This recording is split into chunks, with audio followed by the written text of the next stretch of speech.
The massive doors of the Galactic Senate opened with a deep rumble that shook the crystal floors. Emperor Kalos walked through them like he owned the universe. His forearms spread wide and his purple skin gleamed under the bright lights. Behind him, hundreds of alien senators from across the galaxy watched and waited. Today was special. Today was the day they would celebrate the end of their biggest problem. Kalos stepped up to the speaking platform in the center of the giant room. The platform was made of pure gold and floated in the air. Around him, seats filled with creatures from 847 different worlds. Some had tentacles, others had wings. Some breathed water, others breathed gas. But they all had one thing in common today. They were happy. "My fellow beings," Kalos said, his voice loud and clear through the translation devices. "Today we celebrate victory. Today we celebrate peace. Today we celebrate the end of the human threat." The room exploded with cheers. Claws clicked together, tentacles waved in the air, and strange alien sounds filled the space. Some creatures shot colorful lights from their bodies. Others made musical sounds that meant joy on their worlds. Admiral Voss stood up from his seat. His green, scaly skin caught the light as he moved. He was the greatest military leader in the galaxy, and everyone knew it. When he spoke, others listened. "Emperor Kalos speaks the truth," Voss said. "The last human world has been destroyed. Their final fleet has been crushed. The species that dared to fight us for 50,000 years is now extinct." A hologram appeared above the platform. It showed a blue and green planet being torn apart by massive weapons. Fire covered the surface until nothing was left but rocks and dust. The senators watched with satisfaction as the planet died. "This was their last stronghold," Voss continued. "We found them hiding in the far edge of the galaxy. They called it New Hope. Now it is nothing but space dust." More cheers filled the room. Chancellor Thex, a tall creature with silver skin and 6 eyes, walked to the platform. She carried a large book made of metal pages. "The galactic records have been updated," she announced. "All mention of human achievements has been removed. Their so-called discoveries will now be credited to proper species. Their chaotic ideas about freedom and individual rights have been deleted from our libraries." Kalos smiled, showing rows of sharp teeth. "Humans were a mistake of evolution. They could not understand order. They could not accept their place in the natural way of things. They fought when they should have bowed. They questioned when they should have obeyed." The Emperor's voice grew louder. "They spread dangerous ideas wherever they went. They told other species they could choose their own leaders. They said beings had rights that governments could not take away. They believed in something they called democracy." Disgusted sounds came from the audience. Democracy was a dirty word in the Galactic Senate. It meant chaos. It meant weakness. It meant letting the wrong people make decisions.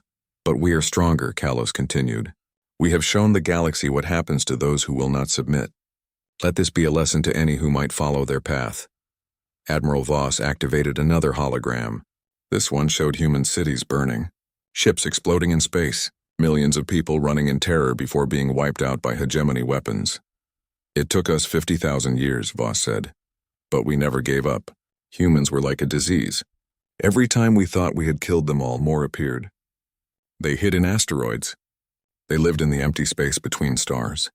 They even built homes inside gas giants where no sane being would go. They were like cockroaches," added Chancellor Thex. "Hard to kill and impossible to reason with. But cockroaches can be exterminated if you are patient enough." The senators laughed at this. It was funny to compare the once proud human species to bugs. Emperor Kalos walked to a special desk at the front of the platform. On it was a document that would change galactic history. The paper was made from the skin of creatures from his home world. The ink was mixed with rare metals from a dozen planets. "I now sign the extinction decree," he announced. "From this day forward, humanity never existed. Their homeworld, Earth, will be listed as a failed experiment. Their history will be forgotten. Their names will be erased." Kalos picked up the signing tool. It was carved from the bone of the last creature that had tried to resist the hegemony before humans came along. He pressed it to the paper and made his mark. The room erupted in celebration again. Lights flashed. Music played. Some senators danced in their seats. Others shot fireworks from their bodies. The greatest threat to galactic order was finally gone.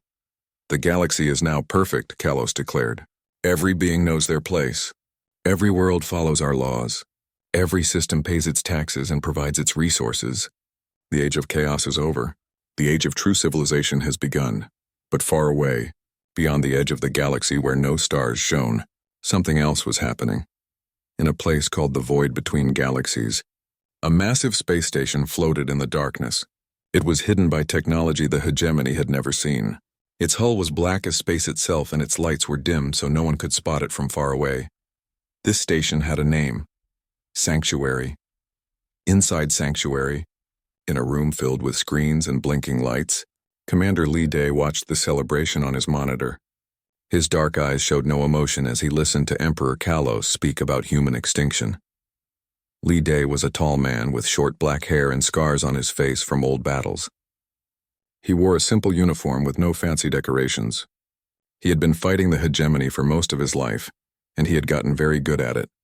Behind him, other humans worked at their stations. They were the last of their kind. 100,000 people who had escaped the final attack on New Hope.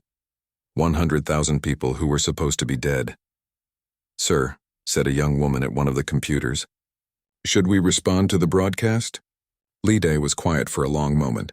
On the screen, Emperor Kalos was still celebrating. The alien senators were still cheering.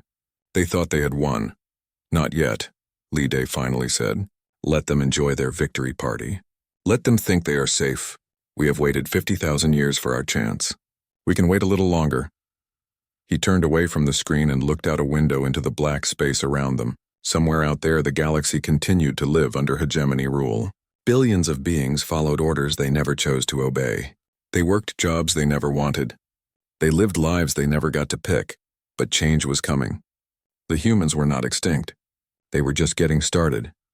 "Besides," Lee Day said with a cold smile, "they forgot something important about humans. We are very hard to kill, and we never forget." In the darkness of the void, Sanctuary continued its lonely journey through space, carrying the last hope of freedom in a galaxy that had forgotten what the word meant. 3 months had passed since Emperor Kalos signed the extinction decree. 3 months since the galaxy celebrated the death of humanity. But something was wrong. Admiral Voss sat in his command center on the military world of Titan Base. Reports covered his desk like fallen leaves. Each one told the same impossible story. Ships were disappearing. Cargo vessels that should have arrived at their destinations never showed up. Military patrols went out and never came back. "Show me the locations again," Voss ordered his aide, a young officer with blue skin and 3 arms. A star map appeared in the air above his desk. Red dots marked where ships had vanished. There were dozens of them scattered across multiple sectors of space. "There's no pattern," the aide said nervously. The missing ships were carrying different cargo, heading to different worlds using different routes. "We can't figure out what connects them." Voss studied the map with his yellow eyes. He was a good military leader because he noticed things others missed. But this time he saw nothing that made sense. "Have we found any wreckage?" he asked. "No, sir. It's like the ships just stopped existing. Their last communications were normal. Then nothing." Far away from Titan Base, in the darkness between stars, Captain Song Yi crouched in the cargo hold of a stolen hegemony freighter. Around her, 5 other humans checked their equipment in silence. They all wore black suits that seemed to bend light around them, making them hard to see even when you looked right at them. Song Yi was small and quick, with short hair and clever eyes. She had spent most of her life learning how to sneak into places where she wasn't supposed to be. The hegemony had taught her well by trying to kill her so many times. "Target in sight," whispered her pilot over the communication device in her ear. "Kepler station straight ahead." Through a small window, Song Yi could see the massive space station hanging in the void. It was shaped like a wheel, spinning slowly to create artificial gravity. Lights blinked along its hull, and ships came and went from its docking bays like busy insects. Kepler Station was one of the most important supply hubs in this sector. It provided food, weapons, and equipment to 100 hegemony worlds. It was also heavily guarded. "Remember," Song Yi told her team, "we're not here to destroy anything. We're here to send a message." The pilot was good at his job. Their stolen ship looked exactly like any other cargo vessel approaching the station. The fake identification codes worked perfectly. The guards waved them through without a second look. Song Yi and her team made their way through the station's corridors like shadows. They knew the layout from stolen blueprints. They knew the guard schedules from weeks of careful watching. They moved through the busy station without anyone noticing them. The central computer core was hidden deep inside the station. behind multiple security doors and alarm systems. But humans had one advantage over other species in the galaxy. They were very good at breaking things that weren't supposed to be broken. Song Yi's fingers flew over the computer controls. She had learned to hack hegemony systems during the long years of hiding. While alien species relied on official training and proper procedures, humans learned by trying, failing, and trying again. Almost got it, she whispered to her team. Just need another minute. The file she was uploading was small but important. It contained something the hegemony thought was impossible: video footage of human children playing in Sanctuary's gardens. Living children. Laughing children. Children who were supposed to be dead. Upload complete, Song Yi said. Let's go home. They slipped away from the station as quietly as they had arrived. By the time anyone noticed the file in the computer system, they were already lost in the darkness of space. But the file was designed to do more than just sit quietly in Kepler Station's computers. It was programmed to spread through the hegemony's communication networks like a virus. Every time someone accessed the station's files, the video copied itself to their system. From there, it spread to other computers, other networks, other worlds. Within hours, beings across the galaxy were watching the impossible footage. Human children who should not exist were running through gardens, playing games, learning in schools. They were alive, healthy, and growing up somewhere the hegemony could not find them. The reaction was immediate and powerful. In the hegemony capital, emergency meetings were called. On military bases, security was doubled.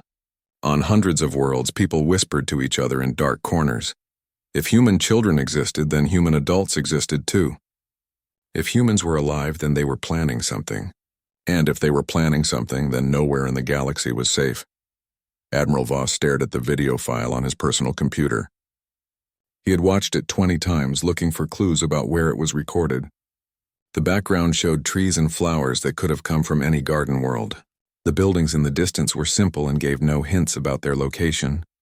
But the children were definitely human. He could see it in their faces, their movements, the way they played together. These were not actors or computer-generated images. These were real human children alive and well somewhere in the galaxy. Voss felt something he had not experienced in many years. Fear. Double all patrols. He ordered his staff. Check every ship that enters our space. Search every asteroid, every moon, every place where someone could hide. His officers looked confused. Sir, what exactly are we looking for? Ghosts, Voss said quietly. We're looking for ghosts. On Sanctuary, Engineer Park Min worked alone in his laboratory. The walls around him were covered with diagrams and equations that would have confused most beings in the galaxy. But Park Min was not most beings. He was a human, and humans were very good at solving problems that seemed impossible. For months he had been studying captured hegemony communication equipment. The aliens used quantum technology to send messages instantly across the galaxy. It was very advanced and very secure, or so they thought. Park Min smiled as he made the final connections on his device. It was small enough to fit in his hand, but it could do something the hegemony never expected. It could hijack their entire communication network. Commander Li Day is going to love this, he said to himself. Back in the hegemony territories, strange reports continued to pile up on Admiral Voss's desk. More ships had disappeared. Cargo that was supposed to arrive at military bases never showed up. Patrol fleets reported seeing unknown vessels that vanished when they tried to investigate. Most disturbing of all, other species were starting to ask questions. Worlds that had been quiet for centuries were suddenly demanding explanations. Why were security patrols increased? Why were trade routes being changed? What was the hegemony so afraid of? On the industrial world of Forge Prime, a group of Yorn workers gathered in secret. The Yorn were a species that had been enslaved by the hegemony for thousands of years. They built ships and weapons that their masters used to control the galaxy. Did you see the video? One worker whispered to another. The human children? Yes, but how is it possible? Maybe the hegemony lied to us. Maybe humans aren't really extinct. The idea spread through the factory like fire. If the hegemony had lied about one thing, what else had they lied about?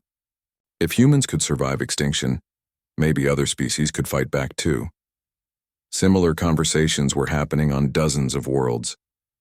The video of human children had done more than prove humans were alive. It had planted a seed of doubt in minds across the galaxy. Emperor Kalos received the reports in his palace on the capital world. He read them with growing anger. The perfect order he had worked so hard to create was being disrupted by ghosts and shadows. "Find them," he ordered his generals. "I don't care how many ships you have to search or how many worlds you have to investigate. Find these humans and kill them. Kill them all. For real this time." But in the darkness of the void between galaxies, Commander Lee Day was already planning his next move. The first phase was complete. The galaxy now knew that humans still existed. Phase 2 would be much more interesting. "How is Park Min's project coming along?" he asked his second-in-command. "He says he'll be ready soon, sir." "A few more days at most," Lee Day nodded. Soon, the hegemony would learn what humans had been doing during their years of hiding. They had not just been surviving. They had been learning. They had been planning, and they had been making friends. Dr. Kim Sol stood before the most complex machine ever built by human hands. It filled an entire room on Sanctuary, its crystal components glowing with soft blue light. Cables and quantum processors covered every surface. This was not a weapon that could destroy ships or planets. This was something far more dangerous to the hegemony. It was a truth machine. "Final connections complete," Kim Sol announced to the technicians around her. She was a small woman with gray hair and tired eyes, but her mind was sharper than any blade. For 60 years, she had studied hegemony technology, learning its secrets one piece at a time. Commander Lee Day entered the room, followed by his senior staff. "Are you certain this will work, Doctor?" Kim Sol smiled. "Commander, I've spent my entire life preparing for this moment. The hegemony's quantum communication network spans the entire galaxy. Every world, every ship, every device is connected to it. They use it to send orders, share information, and control their empire." She placed her hand on a control panel, but they made one mistake. They assumed no one else could understand their technology well enough to break into it. They were wrong. Park Min stepped forward from where he had been watching. His small device was now connected to Kim Sol's massive machine. "My part is ready too, Doctor. Once you crack their network, my device will make sure our message reaches everyone at the same time." Lee Day nodded. "Then let's begin. It's time the galaxy learned the truth." Kim Sol pressed the activation button. The machine hummed to life, its crystals glowing brighter. Across the room, screens showed the quantum patterns of the hegemony's communication network. Lines of data flowed like rivers of light. "I'm in," Kim Sol said quietly. "The network is ours." Across the galaxy, something impossible began to happen. On every world controlled by the hegemony, screens flickered and changed. Computer displays in government buildings showed new information. Personal communication devices in the hands of ordinary citizens suddenly displayed videos they had never seen before. The footage was clear and undeniable. Burning human worlds with cities full of families being destroyed by hegemony weapons. Refugee ships packed with children being hunted down and destroyed. Mass graves on dozens of planets where human colonies had once stood. But the broadcast didn't stop with human suffering. They showed something else that the hegemony had worked hard to hide. Records of other species that had been wiped out for refusing to submit. Evidence of slavery, torture, and genocide committed against anyone who dared to resist galactic law. On the factory world of Yorn Prime, workers stopped their machines to watch the screens. They saw their own people being killed for asking for better working conditions. They saw their children being taken away to serve as soldiers in hegemony armies. A Yorn foreman named Kess threw down his tools. "This is what they did to us," he shouted to his fellow workers. "This is what they do to anyone who doesn't obey." The factory erupted in anger. Machines were abandoned. Tools became weapons. Centuries of buried rage exploded into open revolt. Similar scenes played out across the galaxy. On the water world of Aqua 7, the fish-like natives saw footage of their breeding grounds being poisoned to make them more obedient. On the crystal world of Shard, the rock creatures discovered that their sacred mountains had been mined to build hegemony palaces. But the most powerful part of the broadcast was yet to come. Commander, Lee Day's face appeared on every screen in the galaxy. Behind him stood hundreds of humans, men, women, and children who were supposed to be extinct. They looked tired but determined. They had survived the impossible. "People of the galaxy," Lee Day began, his voice calm and steady. "My name is Lee Day. I am human. We all are human. We are not extinct, despite what your leaders have told you. The transmission was being picked up by every device capable of receiving signals. In the Hegemony Senate, emergency alarms were blaring. Technicians frantically tried to cut the connection, but Kim Sol's virus had infected their entire network. They could not stop the broadcast without shutting down their whole communication system. For 50,000 years, Li Day continued, we have fought against an empire that believes only they have the right to rule. They call us chaotic because we believe beings should choose their own leaders. They call us dangerous because we think everyone deserves freedom. Images flashed behind him showing human colonies that had been hidden in asteroids, gas giants, and the empty spaces between stars, places where humans had lived, learned, and planned for this moment. They tried to make us extinct. Instead, they taught us something valuable. They taught us that survival is not enough. They taught us that freedom is worth any price. They taught us that some things are worth dying for. On the capital world, Emperor Kalos screamed orders at his technicians. Cut the transmission. Shut down the network.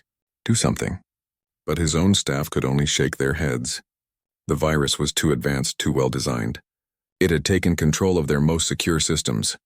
We cannot stop it, Your Majesty, Chancellor Thex reported. The signal is coming from everywhere at once. It's like trying to stop the wind. Admiral Voss burst into the command center. Sir, we have bigger problems. We're getting reports of uprisings on 43 worlds. Military bases are under attack. Government buildings are being stormed. The broadcast continued. Li Day stepped aside and other humans began to speak. They told their stories of survival, of loss, of hope that had never died. Children spoke about growing up in hiding, always knowing they might be discovered and killed. Adults talked about friends and family they had lost in the long war. But then the transmission changed again. New faces appeared, faces that were not human. A Yorn leader named Beck stepped forward. My people stand with the humans, he declared. We too remember what freedom means. A Zephyrian commander with silver wings spread wide appeared next. The free Zephyrian colonies reject hegemony rule. We choose our own path. One by one, representatives of dozens of species joined the broadcast. They had been contacted by humans during the years of hiding. They had been planning together, waiting for this moment. This is impossible, whispered Admiral Voss. How did they coordinate all of this without us knowing? The answer came from Li Day as he returned to the screen. While you celebrated our extinction, we were building something new. Not an empire, but an alliance. Not a government that rules through fear, but a partnership built on choice. Behind him, the image changed to show something that made hegemony leaders freeze with terror. It was a star map showing dozens of systems that had declared independence. Ships were moving between them, carrying supplies and support. It was not chaos. It was organized resistance on a scale they had never imagined. We offer this to every being in the galaxy, Li Day said. The choice to be free. The choice to govern yourselves. The choice to say no to those who would control your lives. The transmission showed coordinates where anyone seeking freedom could find help. It showed communication frequencies where resistance groups could contact each other. It provided detailed instructions for peaceful revolution. To Emperor Kalos and his hegemony, Li Day's voice turned cold. You declared us extinct. You were wrong. You have spent 50,000 years trying to kill an idea. You cannot kill an idea with weapons. You cannot destroy hope with fear. The final image was simple but powerful. It showed the flag of Earth, the blue and green world that had been humanity's home. But around it were dozens of other flags from species across the galaxy. They were united not by conquest but by choice. The age of empire is ending, Li Day concluded. The age of freedom has begun. The transmission ended, but its effects spread like ripples across the galaxy. On hundreds of worlds, beings who had never thought they could resist suddenly realized they outnumbered their oppressors. In star systems that had been quiet for centuries, revolution bloomed like flowers after rain. In his palace, Emperor Kalos faced a choice he had never expected to make. His empire was crumbling around him. His military was stretched thin, trying to fight rebellions on dozens of fronts. His communication network had been compromised by creatures he thought were dead. How many ships do we have that are still loyal? He asked Admiral Voss. About half our fleet, sir, but they're scattered across the galaxy trying to contain the uprisings. Then gather them all, Kalos ordered. Every ship, every soldier, every weapon we have. If these humans want a war, we will give them one they will never forget. But in the depths of space aboard Sanctuary, Commander Lee Day was already preparing for that possibility. Phase 3 of his plan was about to begin, and this time the humans would not be running away. 1 year had passed since Dr. Kim Sol broke into the hegemony's communication network. 1 year since the galaxy learned that humans still existed. 1 year since everything changed. The Galactic Senate was meeting an emergency session for the 100th time. The great chamber that had once been filled with celebrations now echoed with angry voices and desperate arguments. Half the seats were empty. Their representatives had either joined the rebellion or been overthrown by their own people. Emperor Kalos sat on his golden throne, but he no longer looked like the master of the universe. His purple skin had turned pale and his forearms shook with rage. Reports covered his desk like accusations. Each one told of another world lost, another fleet destroyed, another piece of his empire slipping away. "Give me the numbers again," he demanded of Admiral Voss. The reptilian general's scales had lost their shine. Dark circles ringed his yellow eyes. "We have lost control of 137 systems. Another 50 are in open revolt. Our military has been reduced to 40% of its original strength." Chancellor Thex, who had once proudly announced humanity's extinction, now looked like she had aged a century. "The economic damage is beyond calculation, Your Majesty. Trade routes have collapsed. Tax collection has stopped. The government treasury is nearly empty. This is impossible." Kalos roared, slamming his fists on his throne. "They are just humans. They are supposed to be extinct. How can one small species destroy everything we built?" Admiral Voss had been asking himself the same question for months. Every time his forces tracked down human ships, they found empty space. Every time they thought they had cornered human fighters, the humans disappeared like smoke. It was like fighting ghosts. "They are not fighting like any species we have encountered before," Voss admitted. "They do not try to hold territory. They do not build large fleets. Instead, they strike quickly and vanish. They help local resistance groups and then move on. Worse than that," added Chancellor Thex, "they are teaching their tactics to others. Every species they contact learns their methods. The rebellion is spreading faster than we can contain it." In the outer rim of the galaxy, Colonel Hanbo led a small human fleet in protecting 3 star systems at once. His ships were smaller and faster than hegemony vessels, and his crew had been fighting this war their entire lives. "Hegemony battle group approaching the Kepler system," reported his communications officer. 50 ships, including 3 dreadnoughts. Hanbo studied the tactical display. The hegemony force was massive, but they were thinking like conquerors. They expected their enemies to meet them in open battle, ship against ship, weapon against weapon. "Split the fleet," Hanbo ordered. "Team Alpha will hit their supply ships and withdraw. Team Beta will attack their escorts from behind. Team Gamma will rescue the civilian evacuation ships." His officers moved quickly to carry out the orders. They had learned that humans could not win by fighting fair, so they fought smart instead. The battle was over in 30 minutes. The hegemony fleet found itself attacking empty space while their own supply lines were cut. By the time they realized what was happening, the human ships were gone and 3 entire star systems had been evacuated to safety. Stories like this were reaching the hegemony capital every day. Human forces seemed to be everywhere and nowhere at the same time. They would appear long enough to cause damage or rescue civilians, then vanish before reinforcements could arrive. "It is like fighting a legend," Admiral Voss told his staff. "Every report makes them sound more dangerous than they really are." But his junior officers had heard the stories too. They whispered about a human called Baba Yaga, a shadow that could walk through walls, a ghost that could kill without being seen. According to the rumors, this human had single-handedly destroyed 3 military bases and assassinated 7 hegemony governors. "Legends do not win wars," Voss said firmly. "Find me this Baba Yaga. Bring me proof that humans can die like anyone else." Meanwhile, in the Senate chamber, Emperor Kalos was running out of options. His generals reported defeat after defeat. His administrators told him about worlds declaring independence. His spies brought news of more species joining the human alliance. "We need to negotiate," Chancellor Thex said quietly. "Perhaps we can offer some concessions, maintain control of the core worlds." "Never," Kalos screamed. "I will burn the galaxy to ash before I bow to extinct creatures. We will use every weapon we have. We will destroy every world that rebels. We will show them what happens when you defy the natural order." The Emperor's rant was interrupted by a sound that should not have been possible. The massive doors of the Senate chamber were opening. Every being in the room turned to look. Those doors weighed thousands of tons and were secured by quantum locks that could not be broken. Only the Emperor himself had the codes to open them. Yet they were swinging apart slowly, silently, like the gates of fate itself. A single figure walked through the opening.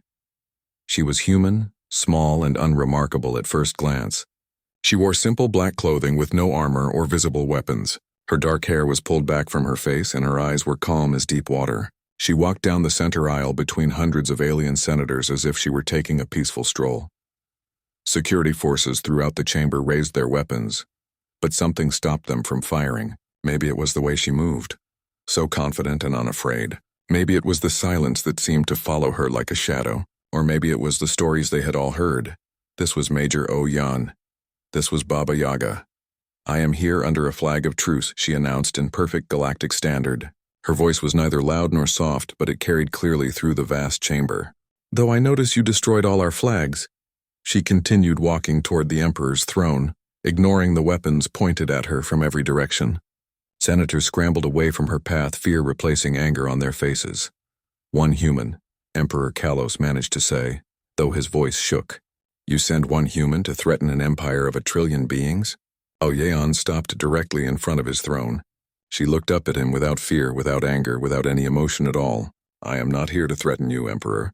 I am here to give you a choice. You think you can intimidate me?" Kalos tried to sound brave, but his hands trembled on the arms of his throne. "You are surrounded by my guards in the heart of my capital, in the center of my power." "Your power," Oyeon said calmly, "was always an illusion. You ruled because people believed they had no choice. Now they know better." She reached into her pocket and every weapon in the room focused on her, but all she pulled out was a small device no bigger than her hand. "My commander sends his greetings," she continued. "He wanted you to know that your extinction decree was premature. He also wanted me to offer you terms for surrender." The word surrender hit the chamber like a physical blow. Angry shouts erupted from the senators. Admiral Voss stepped forward, his hand on his weapon. "You dare demand our surrender?" Kalos roared. "We outnumber you 1,000,000 to 1. Oyeon smiled for the first time since entering the chamber. It was not a pleasant expression. "Numbers were never our strong suit. We prefer other advantages." She activated the device in her hand. Instantly, holographic displays filled the air around the throne. They showed the galaxy in real time, with updates flowing in from across known space. The displays revealed the impossible. Hundreds of hegemony worlds were under attack at the same moment, not by massive invasion fleets but by small teams working with local resistance fighters. Government buildings were falling. Military bases were being overrun. Symbols of hegemony power were burning on 1,000 different worlds. "This is happening right now," Oyeon said conversationally. "While you have been meeting here arguing about what to do about the human problem, we have been solving the hegemony problem." Admiral Voss stared at the displays in horror. "How? How did you coordinate attacks on so many worlds at once?" "Our intelligence network showed no signs of this." "Your intelligence networks have been ours for months," Oyeon replied. "Every order you gave, every plan you made, every movement of your fleets, we knew about it before your own commanders did." Emperor Kalos realized the full scope of what he was seeing. This was not a rebellion that had grown out of control. This was a carefully planned operation that had been years in the making. "You have been preparing for this," he whispered. "For 50,000 years, Oyeon confirmed. "We spent that time learning everything about you. Your weaknesses, your fears, your methods. While you celebrated our death, we studied how to make yours quick and clean." She gestured at the holographic displays. "Every world you see under attack has been contacted by human agents. We taught them how to fight. We provided them with weapons and supplies. Most importantly, we showed them that you could bleed." The truth was devastating in its simplicity. The hegemony had spent millennia teaching other species to fear them, to believe they were invincible. The humans had spent decades proving that fear was just another lie. "What do you want?" Kalos asked, his voice barely above a whisper. Oyeon's expression grew serious. "Total surrender of all hegemony forces, dismantling of the slave systems, freedom for every species to choose their own gov." The silence in the Galactic Senate chamber stretched like a held breath. Major Oyan stood calmly before Emperor Kalos, waiting for his answer. Around them, senators whispered in fear while the sounds of battle grew louder outside. Through the great windows of the chamber, they could see the capital city burning. Ships streaked across the sky in aerial battles. Explosions lit up the horizon where government buildings had once stood. The heart of the hegemony was under attack. Admiral Voss stepped closer to the throne, his yellow eyes fixed on the holographic displays that still showed attacks across the galaxy. "This is impossible," he muttered. "We had no intelligence about this. Our spy networks, our monitoring systems. How did you hide an operation this large?" Oyan turned slightly to face him. "You want to know how we did it? We used your greatest weakness against you." "What weakness?" Voss demanded. "You never believed we existed," she replied simply. "Even after you saw our children, even after our broadcasts, part of you still thought we were just a small group of survivors hiding in the dark. You could not imagine that we had become something more." The truth was written in Voss's expression. Even now, facing the evidence of coordinated attacks across hundreds of worlds, he struggled to accept what he was seeing. Commander Li Day's voice echoed through the chamber as the holographic displays shifted to show him speaking from the bridge of a human ship. Behind him, the stars moved past as his fleet approached the capital world. "Emperor Kalos," Li Day said, his voice carrying clearly through the speakers. "You have 1 hour to respond to our terms. Surrender completely, or we will take your empire apart piece by piece. You cannot destroy us all," Kalos shouted at the display. "Even if you win today, even if you defeat our fleets, you are still just one species." "The galaxy needs order! The galaxy needs rulers." Li Day's expression was patient, like a teacher explaining something to a slow student. "Emperor, you still do not understand. We are not trying to replace your empire with our own. We are not trying to rule anyone." The display changed to show not just human ships, but vessels from dozens of different species. Yorn fighters flew alongside Zephyrian interceptors. Aquan submarines traveled through space next to crystal ships that sparkled like jewels. It was the largest alliance the galaxy had ever seen. "We spent 50,000 years learning something you never could," Li Day continued. "The strongest government is one that governs with the consent of the governed. The most powerful leader is one chosen by the people they lead." Chancellor Thex found her voice. "Chaos, that is chaos. Without central authority, without hierarchy, civilizations collapse. Do they?" Oyan asked quietly. She activated another function on her device and new images appeared in the air. They showed worlds that had broken free from hegemony control over the past year. The planets were not in chaos. Children played in parks while their parents worked in jobs they had chosen. Art and music flourished as beings expressed ideas that had been forbidden under hegemony law. Trade flowed between worlds based on mutual benefit rather than forced taxation. "Turns out," Oyan said, "most beings are perfectly capable of running their own lives. They do not need emperors to tell them what to think, what to do, or who to worship." Emperor Kalos stared at the images with growing horror. This was his worst nightmare. A galaxy where beings chose their own paths, where authority came from below rather than above, where power belonged to the people rather than to rulers. "This is not over," he said, his voice thick with rage. "I still command the loyalty of billions. I still have weapons that can crack planets in half. If I cannot rule the galaxy, then no one will."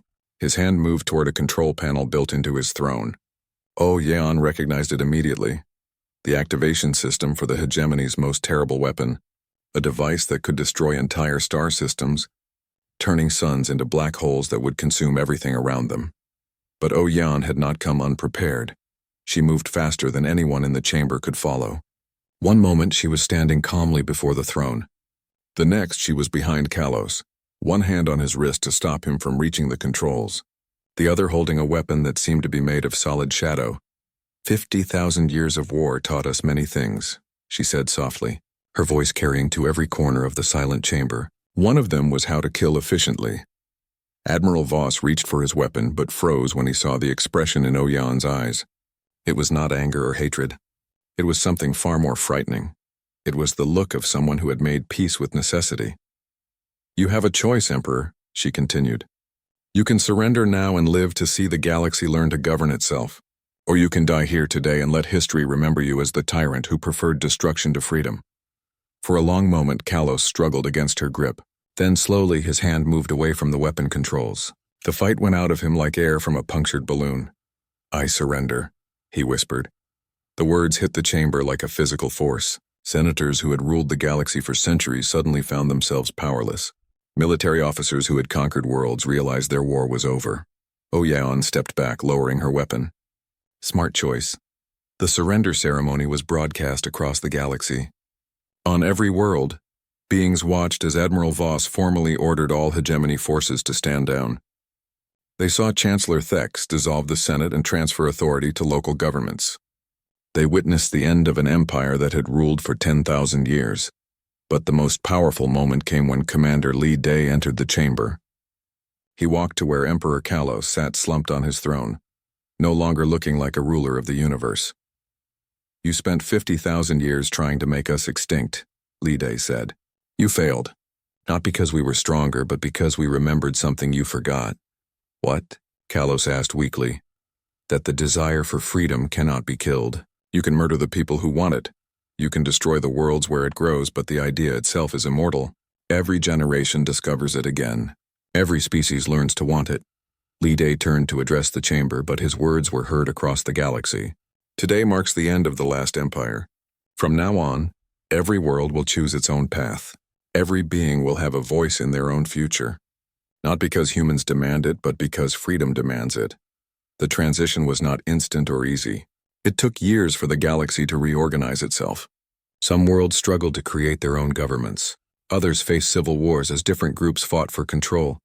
There were mistakes, failures, and setbacks. But slowly, steadily, something new emerged.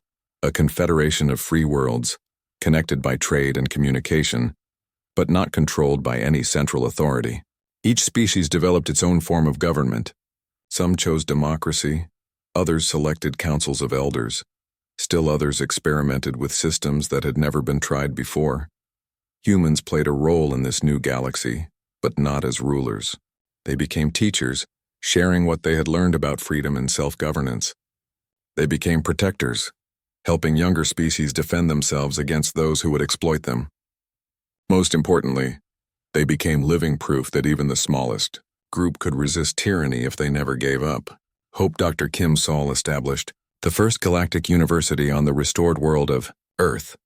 Beings from across the galaxy came to study science, philosophy, and the arts that had been suppressed under hegemony rule. Knowledge flowed freely, no longer restricted by imperial decrees. Admiral Voss, stripped of his rank but granted amnesty, spent his remaining years writing about the lessons of the war. His books became required reading for anyone studying military history. His main conclusion was simple.